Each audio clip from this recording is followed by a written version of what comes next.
ตัวนี้โซฟีอุณาเตไว้ที่เป่าให้เทียบเราอยู่บนน้ำเนาะเยเวกุยเนาะสิบันมาเป่าเรื่องเย็นถี่ที่ไปที่เป่าเรื่องเย็นถี่ที่ไปเป่าเรื่องถี่เลยเย็นถี่ที่เฮเลยน่าจะตั้งมุมเป่าองค์สิทินที่เทเสียงเด็กอาทิตย์เสียกุมาเดี๋ยวตัวเต็มไว้ที่ฟังเดี๋ยวไม่ติดไหนเห็นละโจมีกำเป่าโจมีคุกกี้โจมาโจจิงกำเป่ามันโจตั้งเป็นดีกว่าเล่เย็นทีมเล็กดินเสียกุนไปเพื่อปากปองมาเตโซที่ปากก็ตัวนี้เห็นไอเอ็มนัสิบนาเบลเบลเย็นรีพอร์ตในยิงเล็กติปูก็คิดปากตักเจตาไอเอ็มมิสนารี first time นั่นแหละโซมวยที่ถูกกับเฮว่าเห็นตัวเดียวก็จุดเดียว church ที่อาดิ่งอาคัดเป็นจันทร์97, 98 years church ตาเป็นกัดเลี้ยงที่บุปผาเนี่ยมั้งนามูโจมีคริสเตียนเฟโลชิพก็เฮ็ดตามเดลีอาดิ่งมาสปอร์ตเนี่ย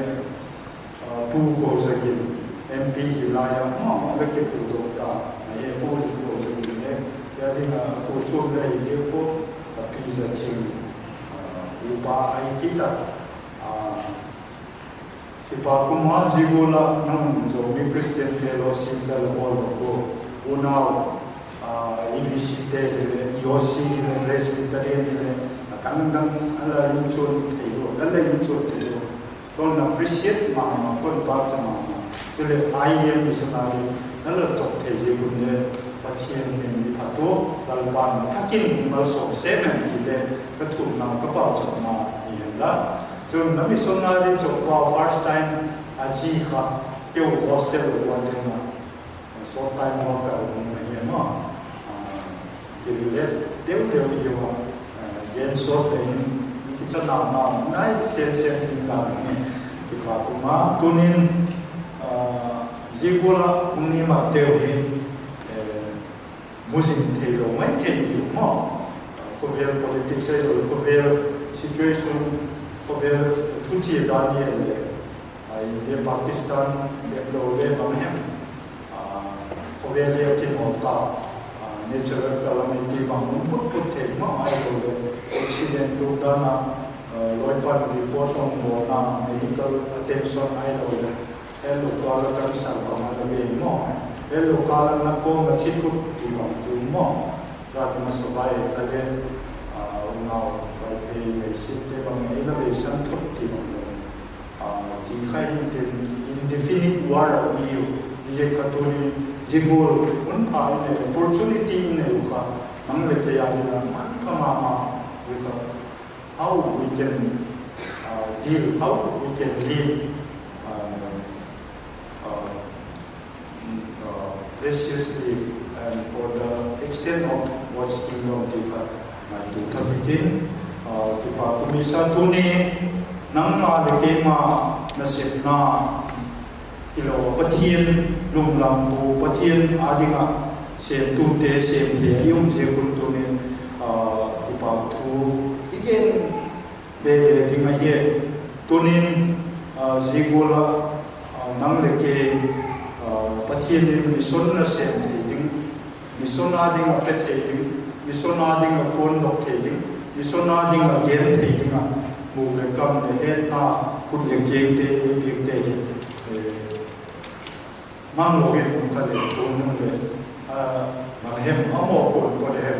ไอเดนมันหม้อพวกดิเจกินเยอะครับไอชูนิตินไอปุยตินปะเทียนเกี่ยงไอลำตัวเดียวเลยตัวนิตินตัวนี้ปะเทียน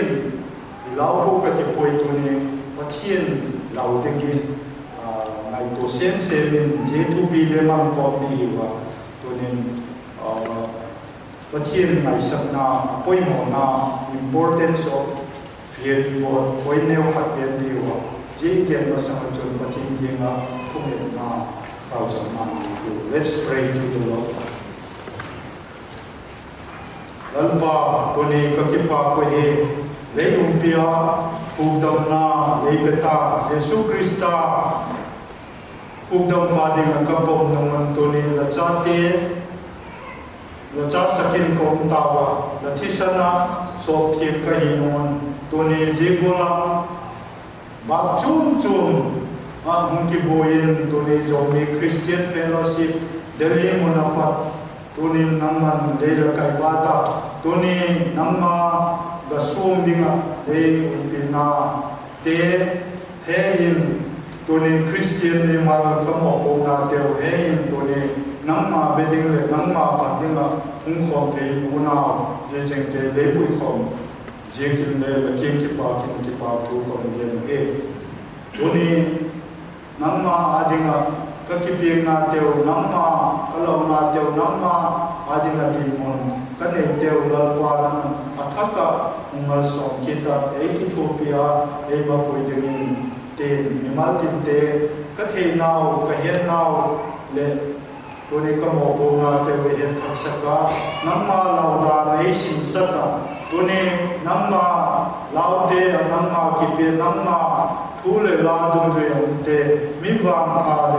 ตัวนี้มีเอลุงกะหิตันเอทักกิเทนินตัวนี้ไงกะตุเตกะสุปิเต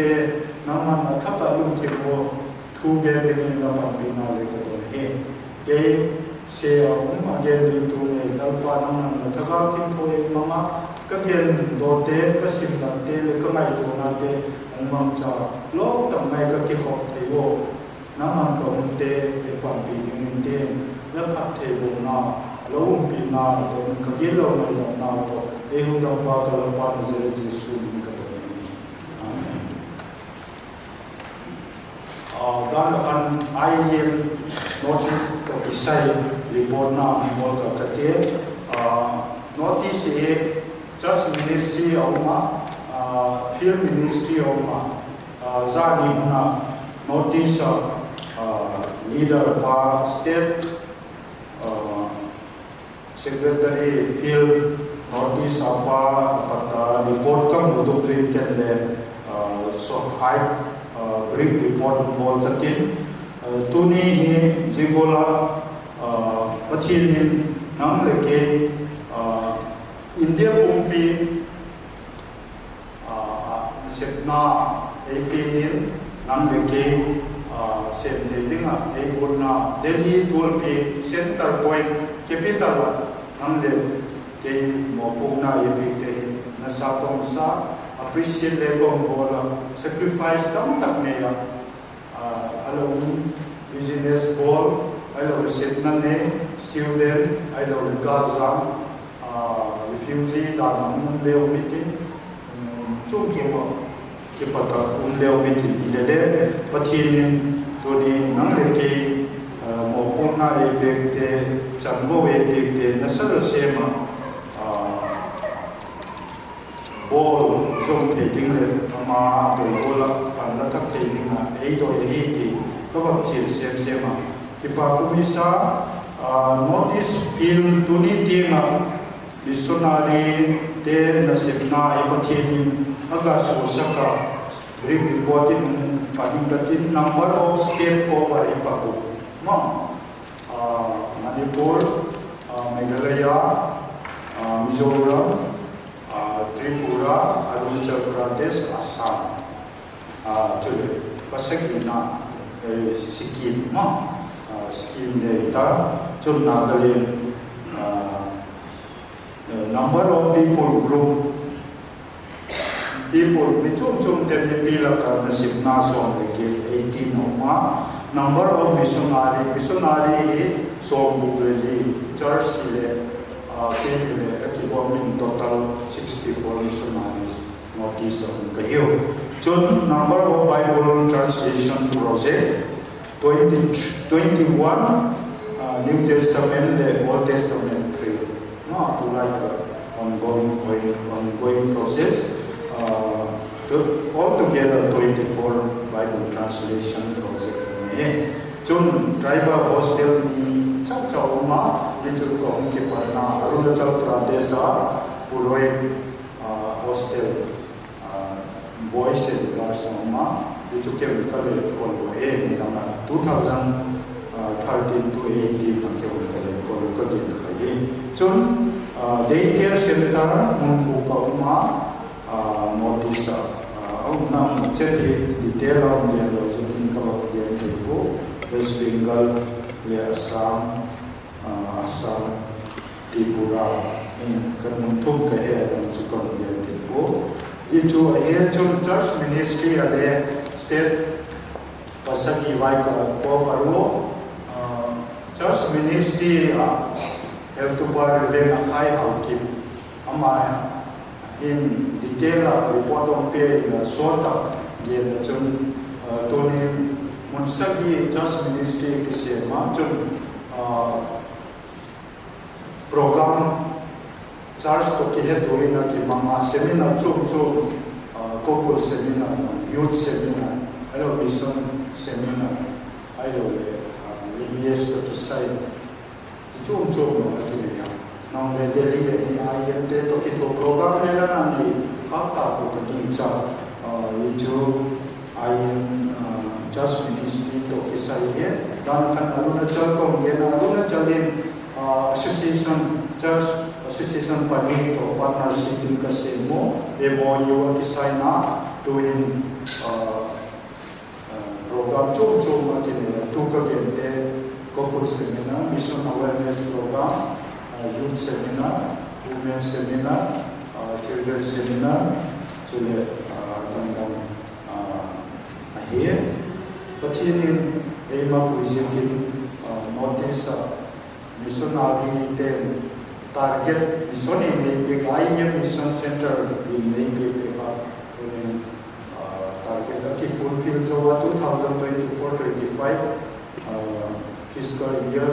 tunin hoi taka target crossing na percent hiwi ti de ka khe bon le na 25-26 ka focus abhi taka Arunachal first time for the first time state convention kinai khanai mo ye kha tu ko hi kin song he ali mai le ma tha le ni ka target de wa Zomi Christian Fellowship in the now the parts of now at the Congo. To Masama, June, July, August, September, I think a program can entail Italy. October, IEM National Convention, Kerala,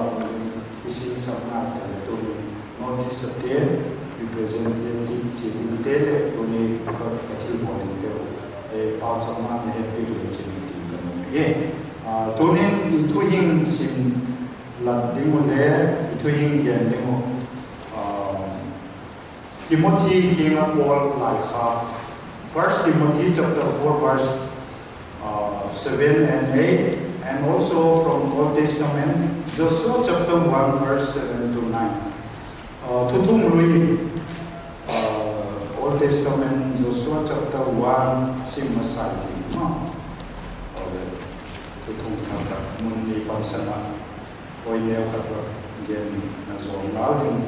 diwa Joshua chapter 1 verses 7 down to 9 Be strong and very courageous, be careful to obey all the law my servant Moses gave me. Do not turn from it to the right or to the left, that you may be successful whenever you go. Keep this book of the law always on your lips. Meditate on it day and night,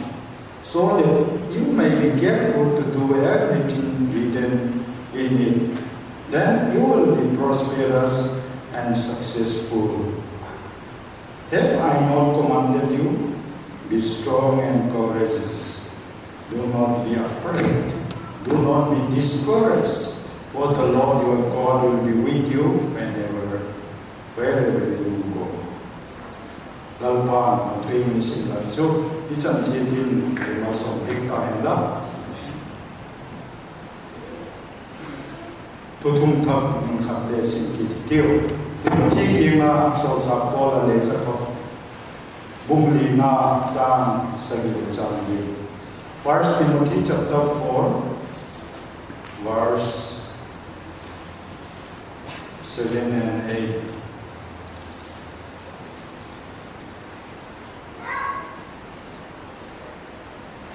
Seven, 8, 9, up to 9. Let me read. Let us hear the word of God. Have nothing to do with godless deeds and always deeds. Rather, train yourself to be godly. For physical training is of some value, but godliness has value for all things, holding promise for both the present life and the life to come. This is a trustworthy saying that deserves full acceptance. But that is why we labor and strive, because we have put our hope in the living God, who is the Savior of all people, and especially of those who believe. Lalpan tuing sanchetin nila songpitin tayo la. Patien may sabna ipopulong na titin to itupiding ma. The importance of fearing God in our life.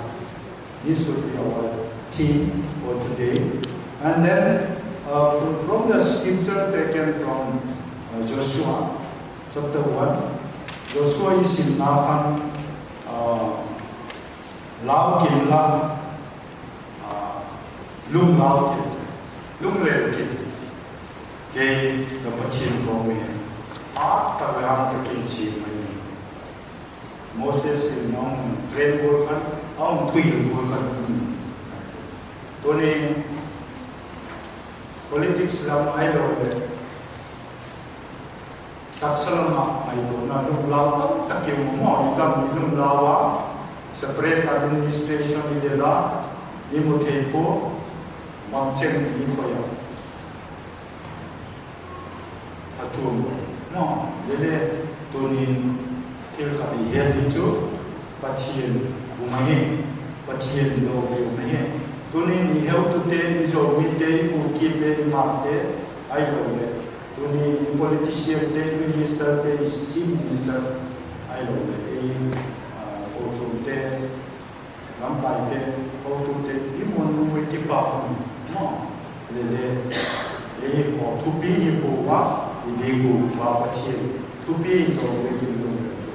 hallelujah amen patien ting te patien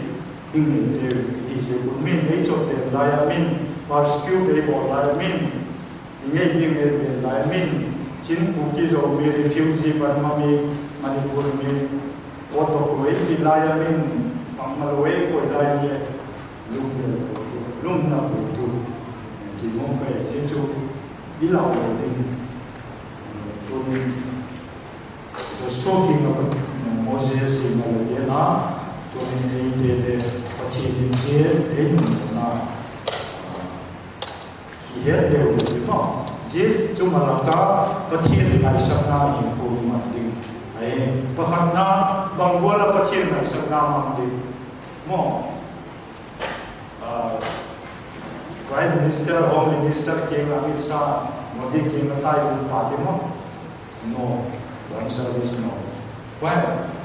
they have to kneel down and they have to pray to God pauchna in ko inusa pe mo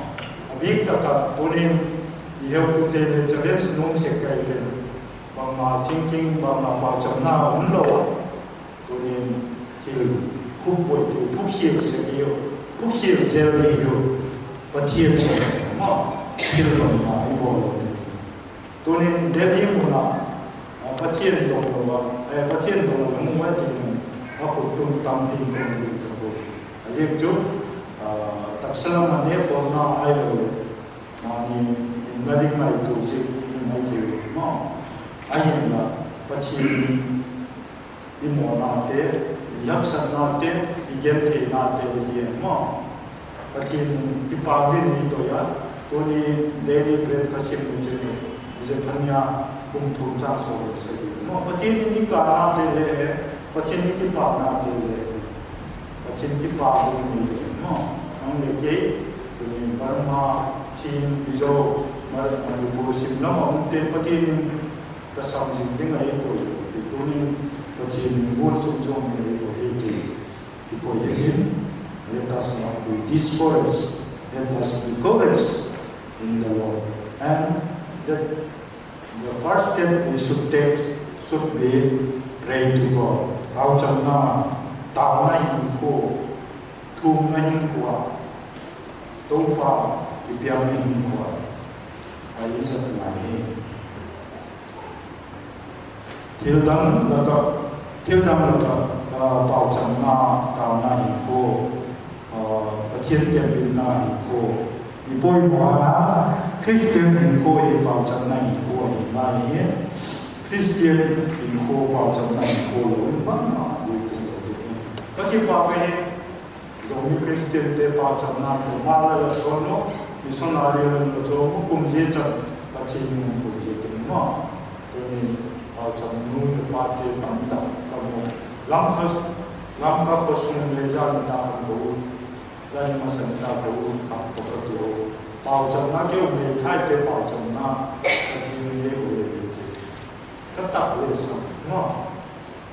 ทุ่งปอลมิถิตุยก็เกี่ยวกับทุ่งเดียวทารุฟิลาเย็นตัวเดียวตุ้นrather there's a minimum get that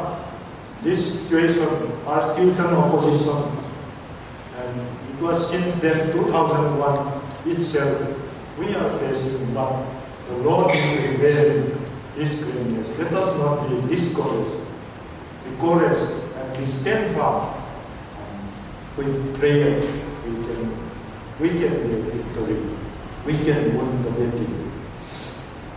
เจ้าก็ต้องเตรียมไว้อันนี้นั้นประเทศเกี่ยวสิ่งนี้นะประเทศเกี่ยวสิ่งผู้มาคอยตายมีที่เรื่องเพียงเดียวเป่าจำหน้ามานี่มีมาเลยที่ละทิ้งจุดเลี้ยงไหนเนาะโอ้มิสนาดีก็สัปดาห์นี้มันต้องตาอันเดียวก็อยากกินบริเป็นนี่ that is not enough ยี่ใครตัวนี้มิสนาดีประเทศนาดีมันบางจังกระทุ่มสเก็ตประเทศนาดีมันสกีมาขายก็เป็นแต่ไอ้เราก็โซ่เต็มที่ขัน reflection ไม่เห็นมามีเฟียร์เรียนะเอาจำหน้าบ้านมามีเฟียร์เรียนะครับปล่อยมาเห็นที่เด็ดที่เด่นจนประเทศนาดีมาที่เปีย giving เลยปล่อยมาตัวการมีส่วนprogress เตะพวกมาโลกนั่งเล่นเกม giving ที่เปียกันปล่อยมาเลยบางคนมิสนาดีเตะคนเตะบางคนประเทศเสียเตะมั่งโซ่ตัวเราเองคนตัวดูมีเตะเราเองจริงตัวนี้นั่งเล่นเกมปันลาทับคนเองที่เด็กยี่ห้อมาส่วนนี้ประเทศนี้number 3 ประเทศนาดีมาทิลเปียงมาประเทศนาดีมาทิลนั่ง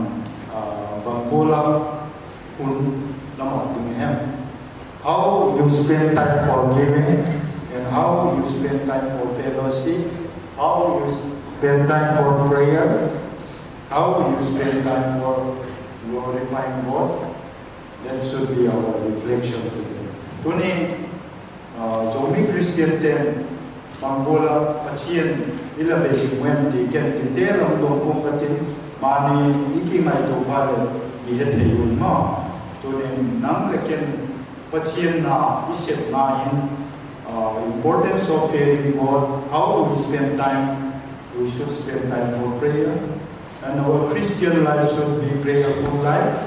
and our habitual prayer life even situation compels but then we have to spend our quiet time our quiet moment means for Bible reading or means for time we spend with God through prayer reading God's word and spend time with fellowship ตัวนี้พอเวลบวยมาเลยกระบวยตะโลไว้บนซิมมันโล ก็บ่ตะลุปาจักมันโอที่น้องที่ตามหม้อpriority ปีขับป่วยหมอเองตัวนี้อาชีพที่ดินมันจะเป็นทุนหน้าไอ้เราเลยประเทศตัวตุ้มมันขับ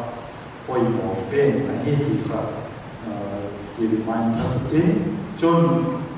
we need to spend time with fellowship one another encourage one another and time in the time of happiness sadness and also spend time for mutual understanding and spend time with our children, our spouse, and our fellow workers. This end time we should know that we need to be little aware for the situation. So let us be not discouraged, but be encourage one another. And ato naning for the last point, I want to say that we are here to witness Jesus Christ. Like John the Baptist, John chapter 1 verse 8, if we read that, John the Baptist, he came on this earth to witness Jesus Christ. He was not the real Jesus Christ, but to witness and to show. How can you and I to be witness in Delhi? Most of you are working here. Born mo takahi umayiwa. Office ay set na ike hesu ke to na non-Christian tera ang wala witness mo. Nang hipol ke o min eyen kaya ito gente ni lo. To ni ho eyen hiti hetatitin that our lifestyle, our life is more important than one Christians are living. And secondly, to be living sacrifice. In Romans chapter 12 verse 1 and 2, we should be living as a living sacrifice. Not a dead sacrifice, but we should be like the offering of Abel from the Old Testament. Tunin itil bote misonading itote itunate ikalsunte ni sponsor te patien ki pamen ti le taki mo tunin khadya khat to sotin tunin thum tom te thu tam boitin mison chom tom te chom tam boitin patien bon tom te pau chap tom te patien ading pau chap tam boitin chom mi ve tom te mi ve tam boitin mi happy tom te mi happy tam boitin chon tonin je Joshua ki encourage na tari ki encourage na isinin na John the Baptist witness dikta Jesu Krista patien dikta hongde dalam pite apong te suzamin da apok te hokila koites suzaminti alagyan to pa din ka nang leke dingin to ne patienin ekong na itil bote in kote patienin imo na te nei mai sakena patiena kalsul thak dikta thak patien lao dikta ni the dingin ma patienin jogi Christian te fellowship te tam takin na so ti cho from the na lalwan to ni ki thu khom na te iki pol khom na report ibot na te athui ni ke jo se te ichan che tin ni ma so ke ken la igen silom le ngai na na jo mi Christian fellowship te patien ali atam takin na so ta ka ki pa ke